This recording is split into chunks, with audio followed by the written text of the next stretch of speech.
Hello everybody. So we're going to talk and work because this will be a relatively long video if I don't.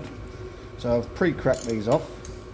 So what we are doing is front brake pads and discs on a Mark 8 Transit. So this is the 2 litre Eco Blue. We are just changing the pads and discs because they have got down to the point where they are.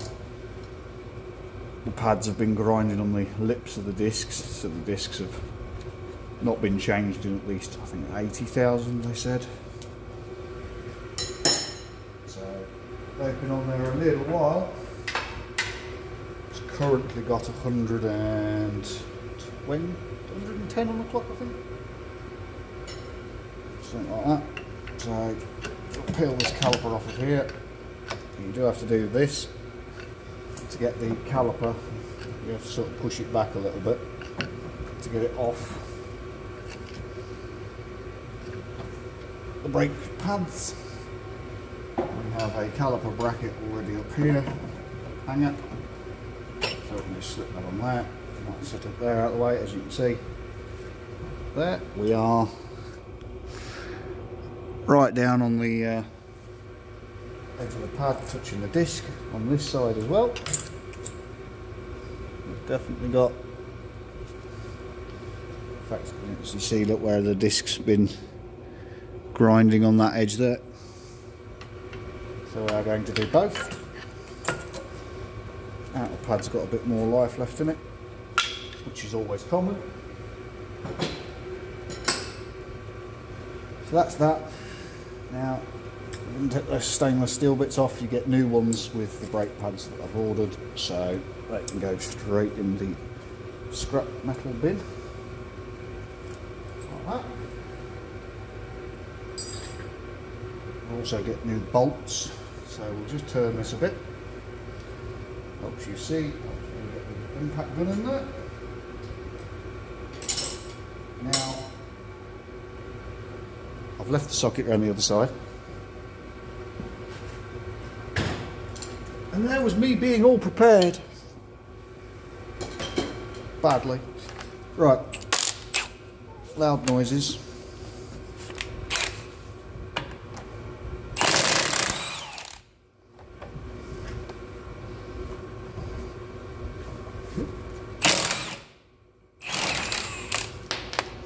Gravity.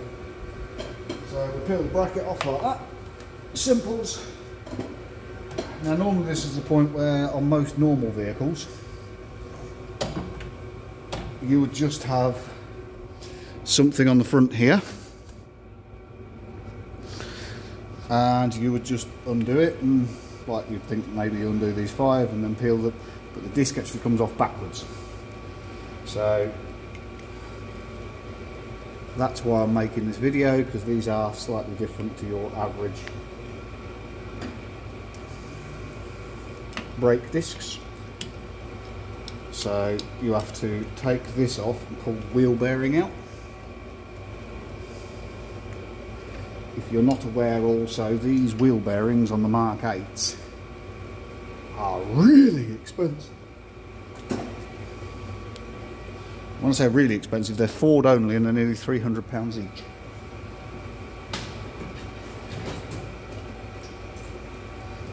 I think that's a little expensive. More than I want to pay for a wheel bearing, but things like that make me glad that I'm not the person paying the bill.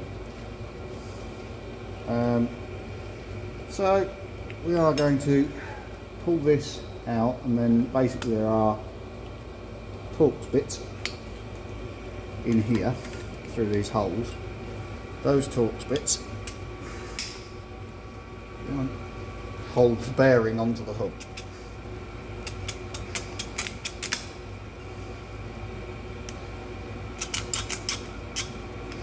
Thank you.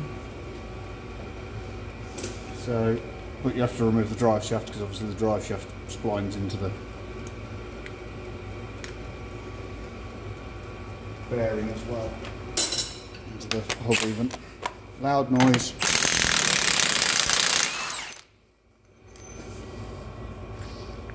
It's loose. luckily transits never seem to seize on those. Now I did undo, we'll just crack these off. Generally all you do is just tap this in with a spanner, and once you've tapped it in with a hammer, teeth, tap it in with a hammer just to make sure that the threads are clear.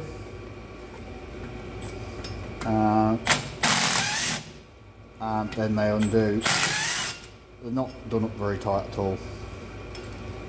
They're anything. The wheel bearing doesn't as such sit on these anyway.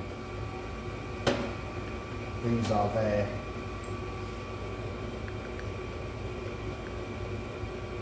more for the sake of holding it in than they are holding your weight. The bearing actually sits on the flange at the back. So take that out. Now you'll find it stuck.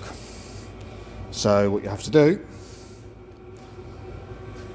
now if you weren't reusing the discs, or if you were reusing these discs and not replacing them, then don't do this. Use a rubber mallet or a lead shot hammer or something like that. I'm not reusing the disc, so I'm going to use a small tapping stick and just do that and it'll pop off.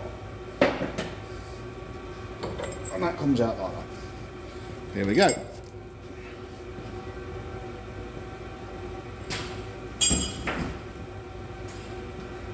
Now we come over to the bench and do the next bit. So now we're over at the bench. I'll just give these a wiggle. Normally, he says. There it goes. Yes. You get your bolts back. Obviously, if you buy a new bearing, you actually do get new bolts. We haven't bought a new bearing because we don't need a bearing, so you don't.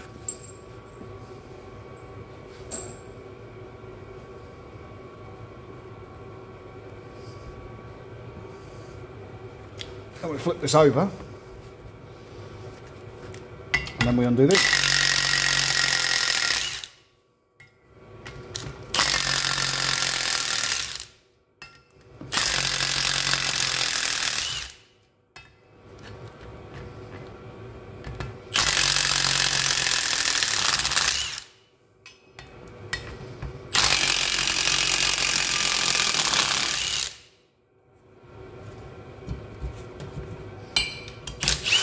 Now, depending on how lucky you are, sometimes they just fall off like that. And there's your wheel bearing, there's your brake disc. Other times you have to put them on the floor, put a block of wood under here and then just beat this with a hammer a couple of times to get it to come off.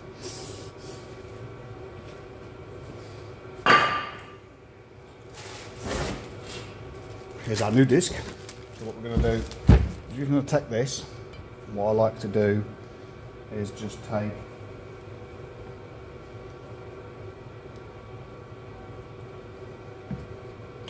now obviously this is your ABS ring, your magnet on the back here for your ABS ring. I like to clean this surface up.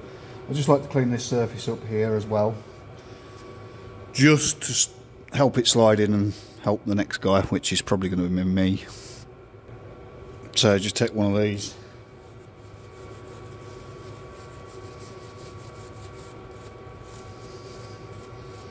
just a light wire brush, it's nothing harsh.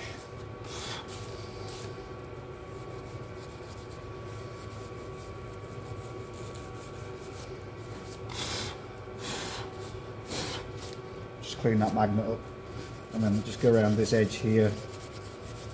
So this one wasn't too bad, so it shouldn't require too much. And I will just put a dab of, with a brush, just brush a little layer of grease onto this edge just to stop it. And if you live in a really rust, like a high rust belt, you know, where things do rot quite badly, then what I do is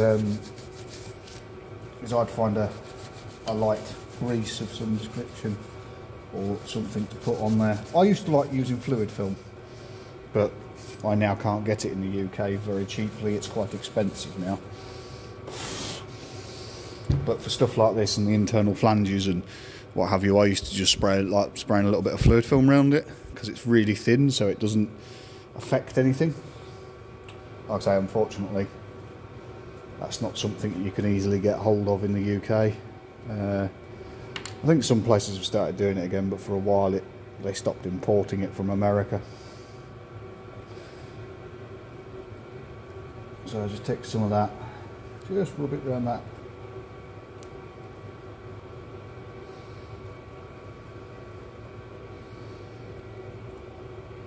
Like that. And that's just to stop the, like I say, stop it seizing in. And it still will over time if it's in there for a very long time, but it's fine. So normally when you do a brake disc, you take the brake disc and you clean all the grease off. Yeah. We are in an unfortunate situation where cleaning all the grease off is kind of a bit pointless. Now I hang it over the edge of the bench like this, just so that the bearing sits down in it. Then you can line your holes up. If it doesn't slide on properly, then you need to clean it up more. It should just slide on and twist quite easily. If it doesn't, then you've got dirt and gunk in there and you need to do something about it. So like I say, normally you clean the disc, but I don't bother at this stage because you're going to be handling it to get it all back in. I'll torque those up on the vehicle because it's easier when you've got the brake carrier and everything on. You can put a screwdriver in here and just torque these down, make sure they're right. So now we're going to go back and put it on the vehicle. So over here we are going to take our drill and just clean this out a little with this wire wheel. It's just a little wire wheel like that.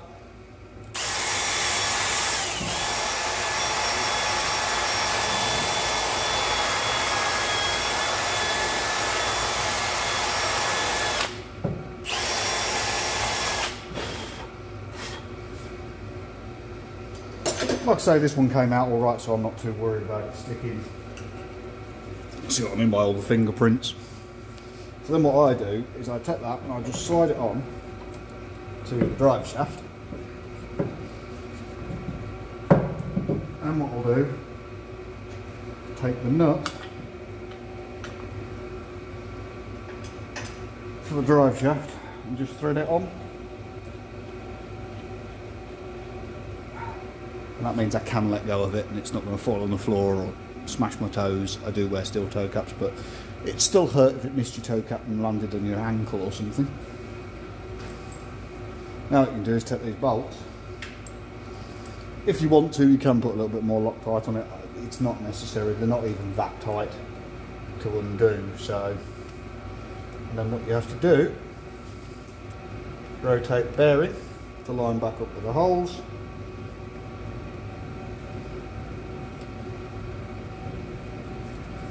First bolt, just poke it all the way out the back. Grab it like that.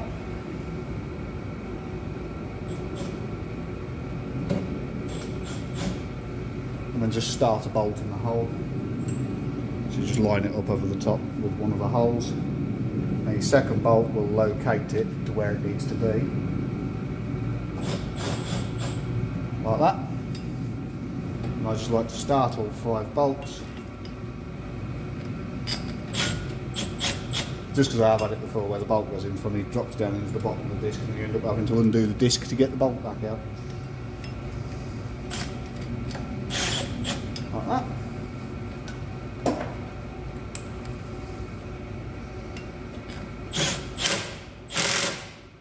So you just take that.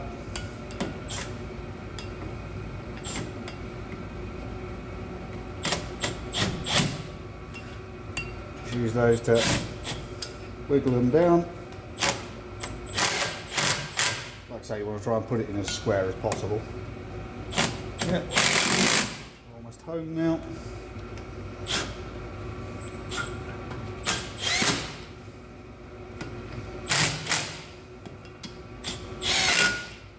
Like that.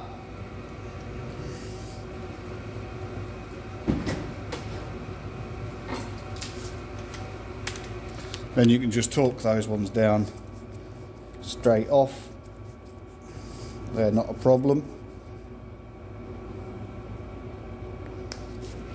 Set torque wrench.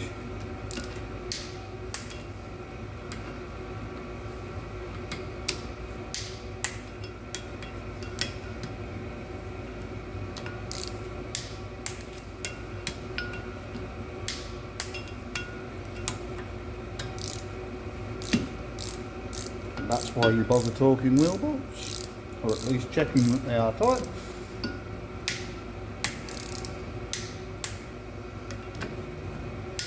There we go.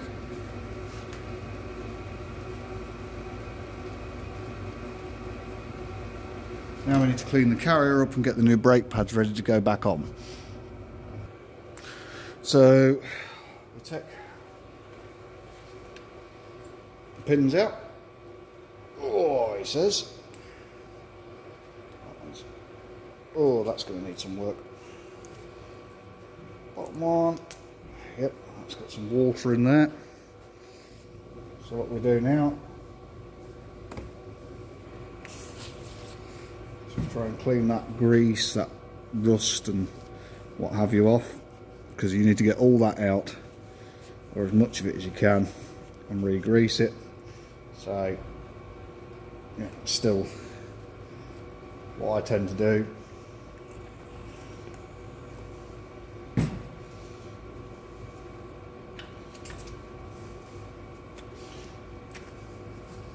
Just dip that in and out a few times.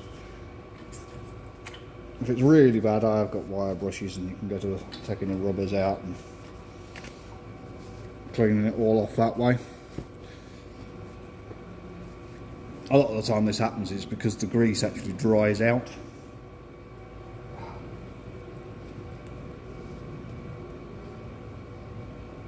That one's actually suctioned in. There it goes. But as you can see, that's gone really thick and gloopy. I used to use red rubber grease on like shock pins, brake caliper pins, but I discovered that it's all right. Cheap, use the other thing because that's not got anything on it. A little bit. Yeah, look at that. Look at that.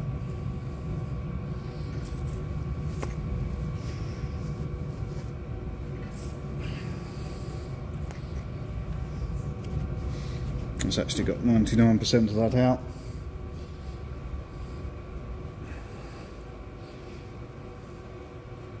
You've got to be careful what you use, because if you use something that doesn't agree with rubber, petroleum based products and such, it will actually degrade these.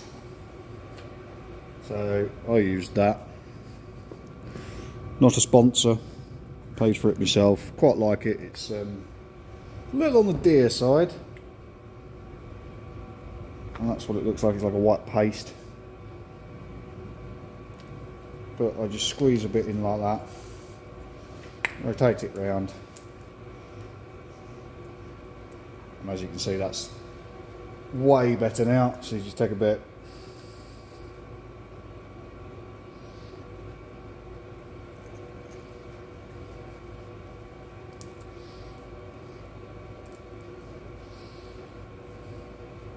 Better. So just take a bit of that, squeeze that in there. Now, depending on how bad your brakes are here, mine are actually not that bad.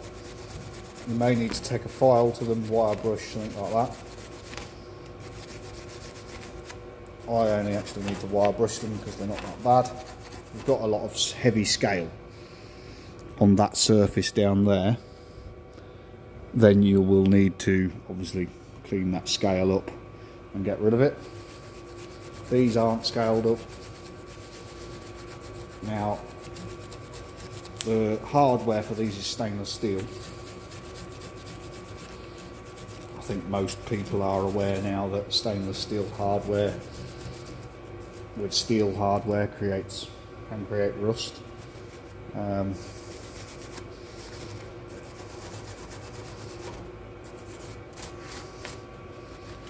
So be careful of that. And what I do is, because there's a stainless steel clip that goes on top of there, which I will show you in a second, but what I do is I put grease. This is another Textar one,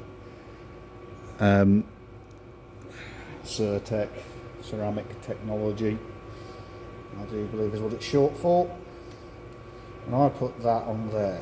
Now, I don't necessarily believe in lubricating the hell out of your brakes. People that paint the whole back of the pad with, all you're doing is attracting dirt, because dirt sticks to grease. You're actually better off with it not being greased, and then the dirt won't stick to it. Your brakes should be taken apart, disassembled and cleaned and put back together every 2 years, regardless of whether they're in need of service, like new pads or what have you. You should just take them apart, clean everything up and put it back together. So, I mean, for vehicles like this one here, it's something that does quite a lot of miles, it's always moving. So it's not a problem. And that's the hardware for this one. So they just clip on thusly. So yeah, for vehicles like this that get used a lot, it's not too much of a problem. See, a lot of people now would take that and slather that in grease. I don't do that. It doesn't need it. So we can now take a pad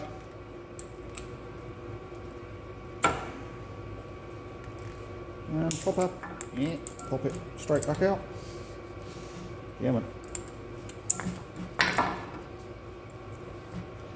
It's fun sometimes doing it when you pop the pads in off the vehicle. The other side, believe it or not, I had loads of problems getting the brake disc off. This side, and putting the brake pads in, I literally just slotted them in and they held in and stayed there absolutely fine. There we go. So, pop those in. Probably need to zoom you back out, but it's not that important. So there we are, back in. Now we'll get back to the car. This is the part where I just like to clean all this up, because now you obviously you've got your fingerprints and everything all over it. So I do like to just,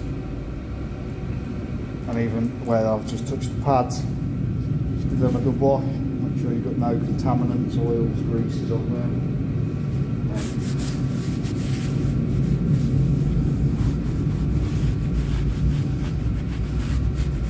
Agitate all the stuff on the disc. The rinse. So I do like to make sure the disc's clean at this point. And then we take our 2 carrier bolts, pop that on like that.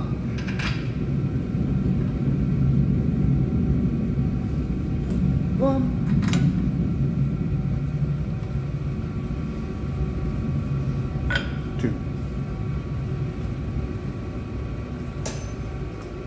Now we can take a gun and just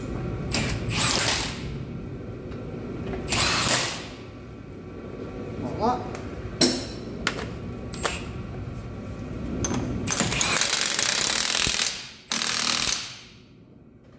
Do that up too. That's that side of it done. But now we've just got to do the caliper.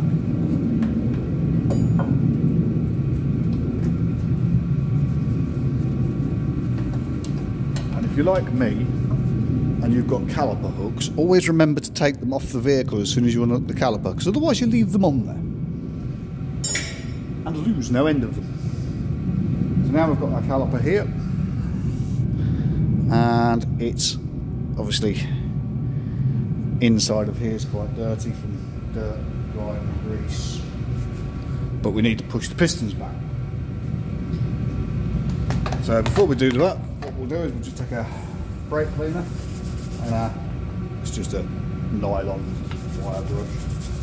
And I just clean around the rubbers and the faces of the pistons, wash all that dirt and grime, stops you pushing it back inside the caliper.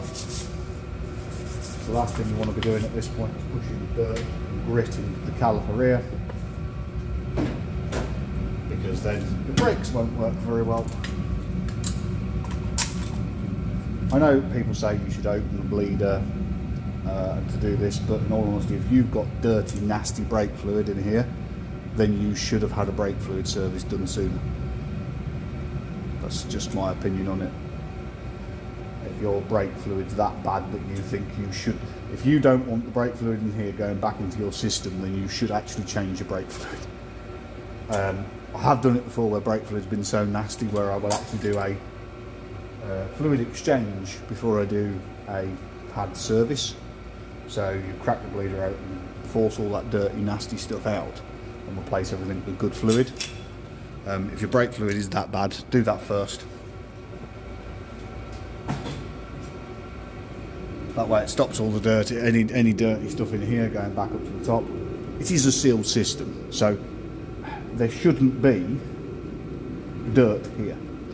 Now you do get dirt from the hoses degrading and bits of the system, but you still shouldn't see massive amounts of dirt.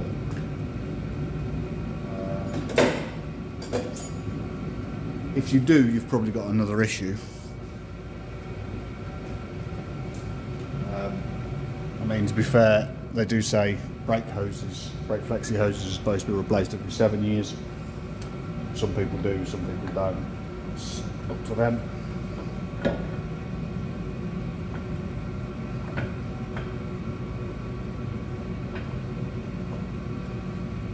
Not this problem with the last side where it didn't press the pistons quite back all the way. It was really tight to get the pistons and the caliper on. So, looks like we're going to have a similar issue this side.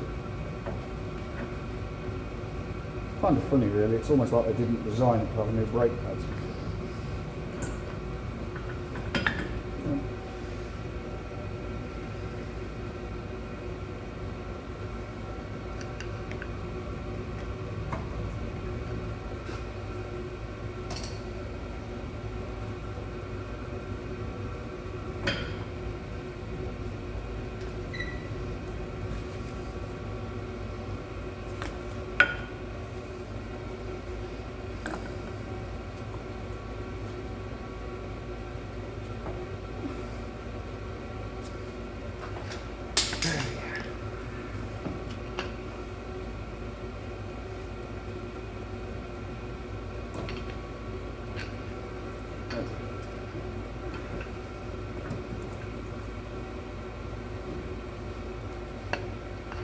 So just that last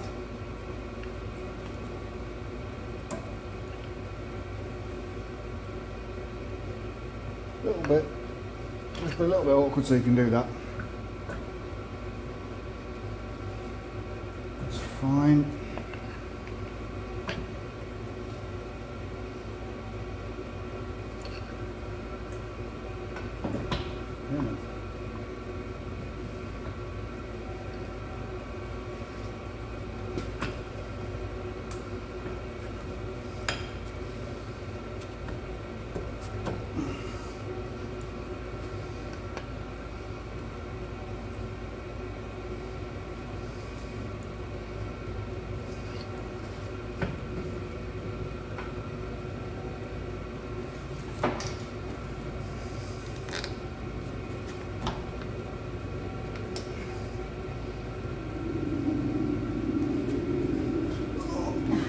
Things. So we can just do that up. I had this problem with the last side as well, so you end up with air and grease trapped in here and it doesn't want to come back all the way, and then the caliper doesn't want to actually come over far enough. It's quite an irritating thing, but it does seem to be a Ford irritation, to be fair.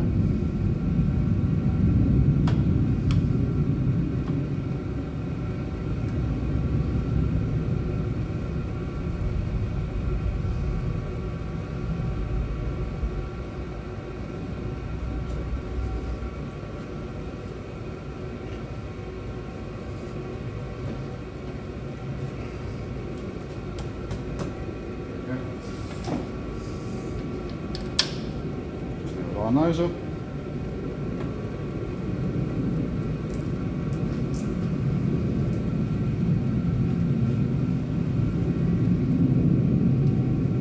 Yeah, man.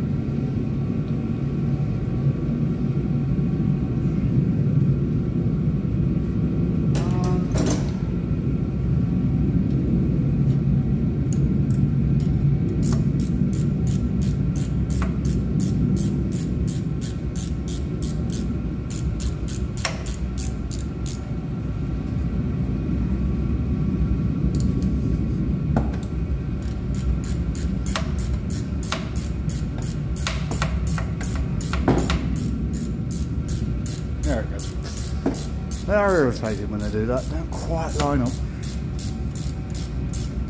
You do tend to find as well with these, when you're cracking these off, they can be a pain. Because that spins round.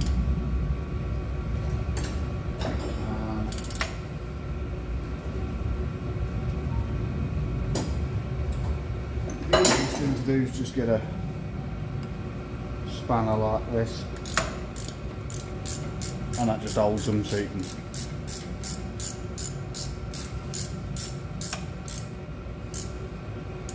obviously you get new bolts, they are Loctited, so you don't need to go mental. It's amazing how many people don't understand what tight is. 90% of the time that's what torque specs were invented for, especially for people that don't really know what tight is.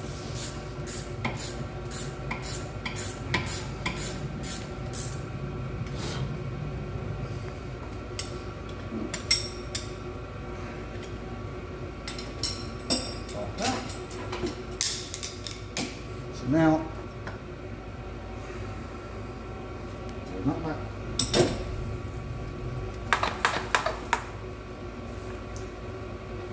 Rinse off. So now I need to torque this nut and these nuts, bolts.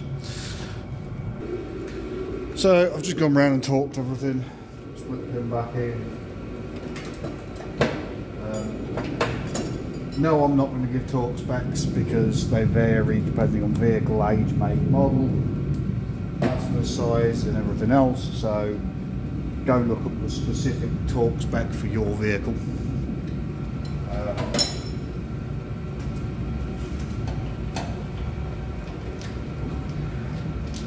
And don't copy everybody else's.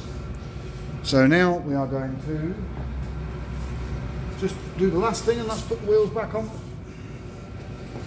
And that is our pads and discs.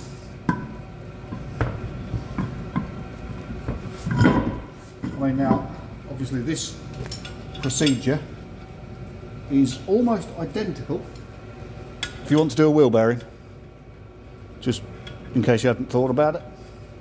So if you're doing a wheel bearing, you could take everything I've just showed you. If you're not doing pads and discs, obviously don't hit the disc with hammer. And if you're not doing pads and discs, instead of undoing the caliper, then the carrier, just push the pistons and the pads back, undo the 2 bolts for the carrier, and that's it. You hang your carrier up out the way,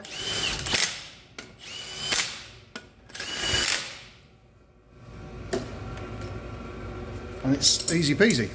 So thank you everybody for staying with me for this video.